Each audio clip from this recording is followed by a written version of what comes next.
Assalamualaikum warahmatullahi wabarakatuh. Alhamdulillah kembali menemukan kita. Mudah-mudahan ada tambahan ilmu yang bermanfaat bagi kita semuanya. Amin. Ya, baik anak sekalian, mari seperti biasa kita istighfar terlebih dahulu.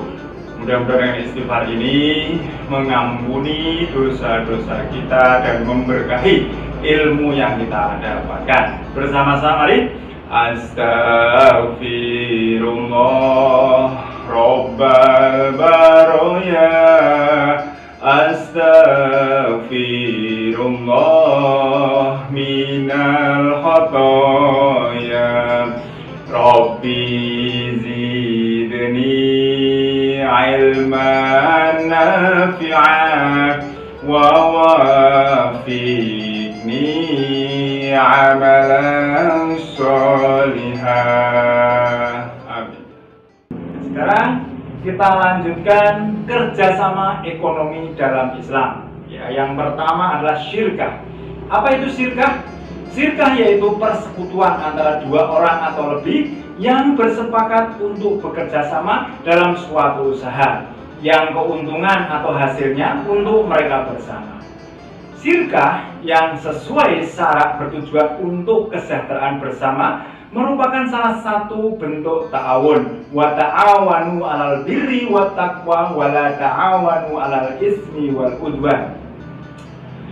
Dan tolong-menolonglah kamu dalam mengerjakan kebajikan dan takwa. Dan janganlah tolong-menolong dalam berbuat dosa dan pelanggaran. Quran Surat Al-Ma'idah ayat 2. Syirkah yang sesuai dengan ketentuan syara, syirkah tersebut dilaksanakan dengan niat ikhlas karena Allah, sabar, tawakal, jujur, saling percaya antara sesama anggota syarikat, bersih dari unsur-unsur kecurangan atau penipuan. Ya, macam-macam syirkah.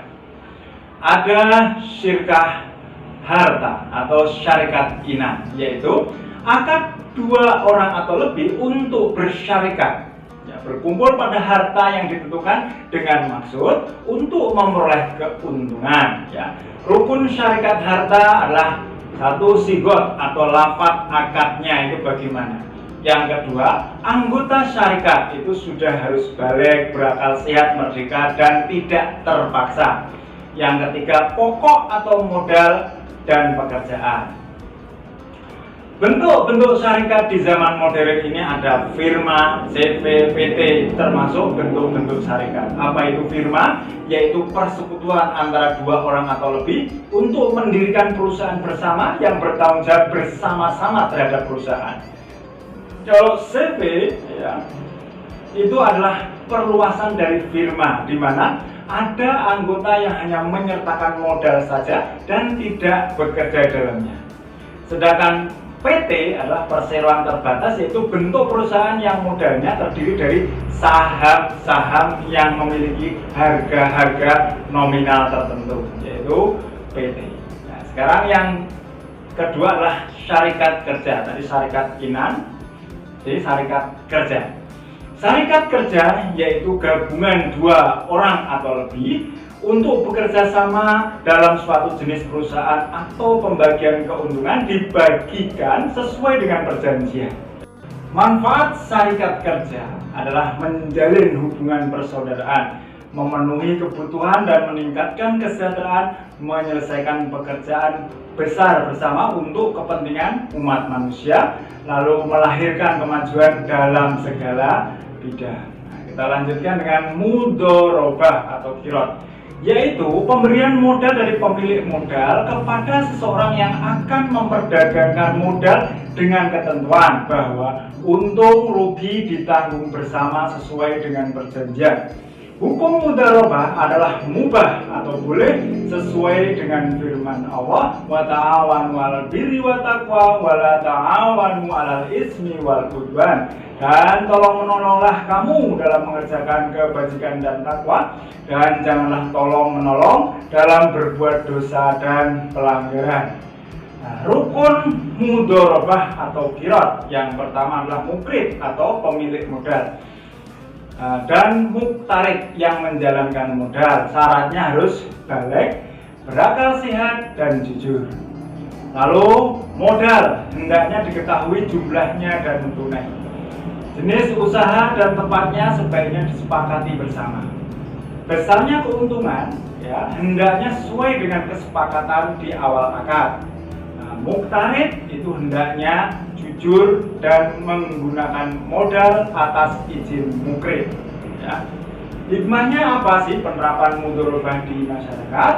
Ya, tentu mewujudkan persaudaraan dan persatuan antara mukrid kelompok orang kaya dan muktarid kelompok orang miskin. Mengurangi atau mungkin menghilangkan pengangguran. Memberikan pertolongan kepada fakir miskin yang menjalankan modal untuk dapat hidup mandiri. Nah, kita lanjutkan dengan muzaraah, mukhabarah, dan musyakoh. Apa itu? Muzaraah adalah paruhan hasil sawah antara pemilik dan penggarap. Benihnya berasal dari pemilik sawah. Ya. Jika benihnya dari penggarap disebut mukhabarah. Muzaraah dan mukhabarah adalah merupakan kerjasama di bidang pertanian yang dibolehkan dalam Islam sesuai dengan syarat, dan pelaksanaannya tidak ada unsur kecurangan dan pemaksaan. Nah, rukun dalam muzaraah dan mukhabarah adalah kedua belah pihak itu sudah balik, berakal sehat, dan amanah. Ya. Sawah yang digarap ini betul-betul milik orang yang menyerahkan sawahnya untuk digarap. Hendaknya ditentukan lamanya masa penggarapannya. Ya. Besarnya paruhan antara kedua belah pihak ditentukan berdasarkan musyawarah antara keduanya. Kedua belah pihak hendaknya mentaati ketentuan-ketentuan yang telah mereka sepakati bersama. Ya, sekarang kita lanjutkan dengan musakoh. Apa itu musakoh? Musakoh adalah paruhan hasil kebun antara pemilik dan penggarap. Besar bagian masing-masing sesuai dengan perjanjian pada waktu akad. Dalam hadis dikatakan, sesungguhnya Nabi telah menyerahkan kebun miliknya kepada penduduk Khaybar agar dipelihara oleh mereka dengan perjanjian. Mereka akan diberi sebagian dari hasilnya, baik dari buah-buahan atau hasil tanaman palawijanya. Nah, manfaat musakoh, muzaraah, mukhabarah. Ya, di antaranya mewujudkan tolong-menolong antara pemilik tanah dan penggarap. Yang kedua adalah mengurangi atau mungkin menghilangkan pengangguran. Yang ketiga memelihara dan meningkatkan kesuburan tanah pertanian. Yang keempat adalah usaha mencegah terhadap terjadinya lahan-lahan kritis. Yang kelima memelihara, meningkatkan dan melestarikan keindahan alam. Nah, sekarang yang selanjutnya adalah bank Islam yang kita banyak tahu sekarang ya. Ada Bank Mandiri Syariah, BRI Syariah, ya, Mega Syariah, dan semuanya itu sebetulnya meniru dari perbankan yang Islami. Ya, apa itu perbankan Islam? Sistem perbankan yang Islami maksudnya adalah sistem yang sesuai dengan ajaran Islam yang bersumber kepada Al-Quran dan Hadis. Bank Islam adalah lembaga keuangan yang usaha pokoknya memberikan kredit dan jasa-jasa lain dalam lalu lintas pembayaran, serta peredaran uang yang pengoperasiannya disesuaikan dengan prinsip syariat Islam. Perbankan dunia Islam, ya, di Mesir itu sudah didirikan sejak tahun 71. Di Dubai itu sudah mulai sejak tahun 1975. Di Jeddah juga sudah mulai 75. Nah, di Indonesia baru pada bulan Mei 1992 ya didirikan oleh Majelis Ulama Indonesia, disebut Bank Muamalat Indonesia. Itu mengenai perbankan. Nah, sekarang yang terakhir adalah tentang asuransi. Ya. Sistem asuransi yang Islami apakah ada? Ada. Ya. Asuransi menurut bahasa berarti pertanggungan atau at-ta'min. Sedangkan menurut istilah yaitu akad atau perjanjian antara penanggung atau perusahaan asuransi dan mempertanggungan sesuatu atau peserta perusahaan asuransi. Asuransi muncul kira-kira pada abad ke-14.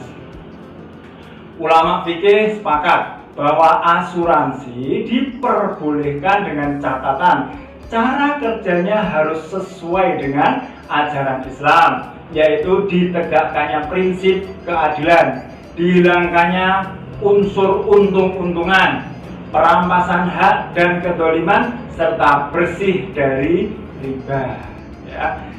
Nah, yang terakhir, prinsip asuransi adalah at-ta'awun. Ya, seperti tadi sudah kita baca ayatnya, yaitu dalam surat Al-Maidah ayat 2. Kita baca kembali, wa ta'awanu 'alal birri wat taqwa wa la ta'awanu 'alal ismi wal udwan.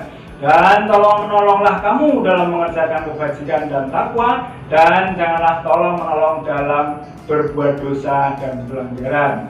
Itulah anak sekalian mengenai muamalah atau ekonomi Islam. Mudah-mudahan ini bisa memahamkan kita, ya, bermanfaat bagi kita semuanya.